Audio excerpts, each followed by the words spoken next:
Sorry for the background noise here, but what a statement from Jaime Munguia. Jaime Munguia, at one point thought he was a little too protected from Golden Boy, and I wanted him to step up in the boxing game, right? But there's a few things that we need to talk about, right?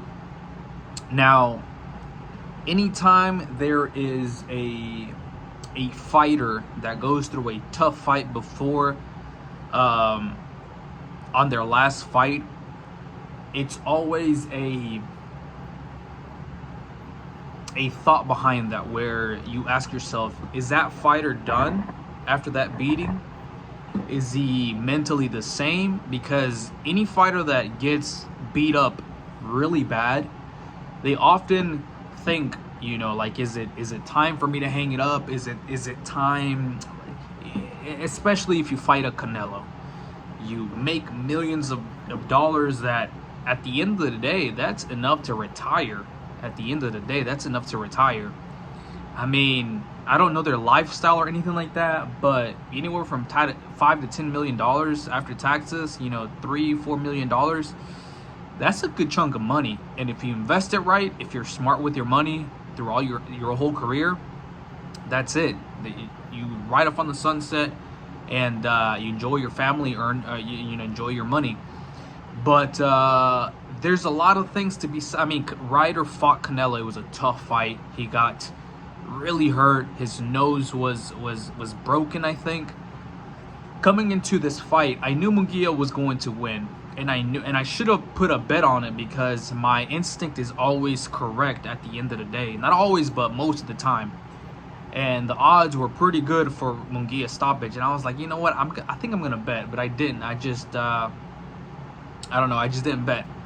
And then I knew Munguia was going to beat John Ryder, but I didn't know how. And then I started to think about it. Munguia is a very different fighter from Canelo. He might not have the power that Canelo possesses, because now Canelo is he's getting up there in age. I think he's turning 34 this year. He's not on his toes like he used to be. You know, he used to have a lot of upper body movement. He's always been flat-footed, so I'm not gonna say he's always been on his toes, but he's always been more upper body movement, right? Munguia, he's on his toes. You know, he bounces up and down. But the thing about Munguia is he's a machine when it comes down to output punches, and that's where I was thinking that Munguia was gonna have the edge. Not only does he have power, like I said, I don't know if he has the same power as Canelo. They didn't interview John Ryder after that, but he'll probably come out and say what it felt like. But the thing is, Munguia throws punches in bunches, where Canelo, he's precise. He will load up on one to land that big shot.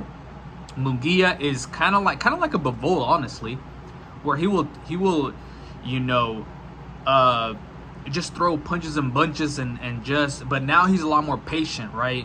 Where before, if he had his opponent hurt, he would just jump on and just try to get the knockout.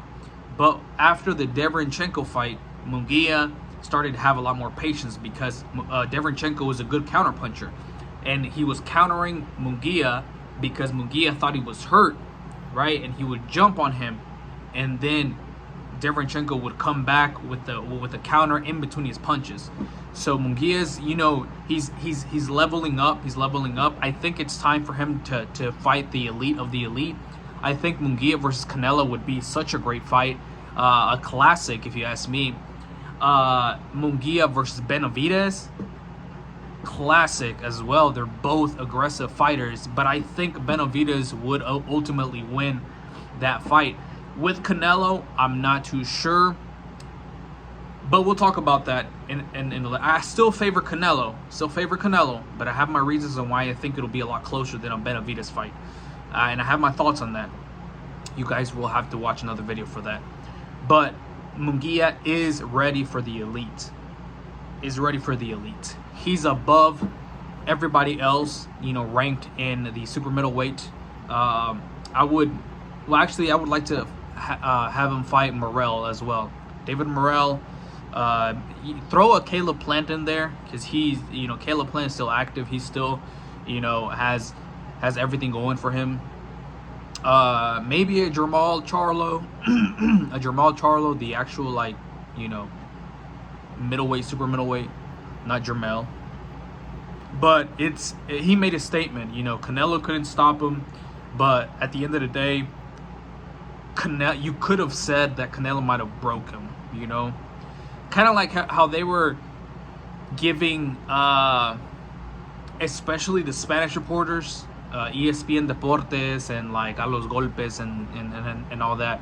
They were criticizing Canelo for taking on Kovalev, because Kovalev had a war and all that. And so whenever he came into the Kovalev fight, they were saying that Kovalev was still not 100%, that he was still trying to recuperate from that fight.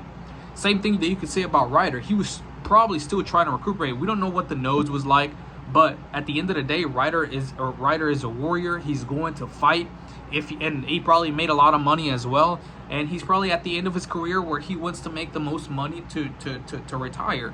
So there's a lot of factors in there. Nonetheless, Munguia did his job.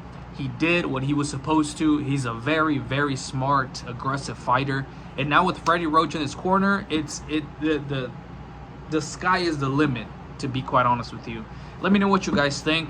Let me know who Munguia should fight next. There's a lot of good fights out there for him, but let me know who you think he should fight.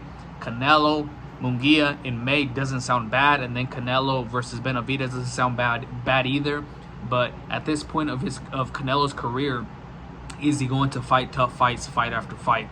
We'll see. He's still the king. I think he still has the hunger.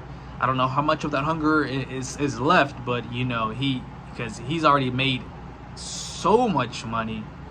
I mean, ridiculous amount of money that I don't know. Let me know what you guys think.